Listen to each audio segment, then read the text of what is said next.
What you do is let your elbow drop. So what this is going to do is it's going to pull the scapula away a little bit so I can get underneath the shoulder blade and really get in here and kind of chisel this out.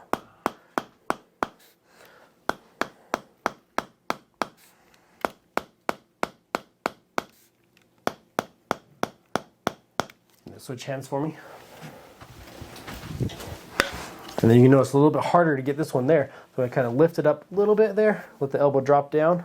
So usually too with people that are right-sided or like right hand dominant, we'll have a tighter scapula on that same side. So when I get in there,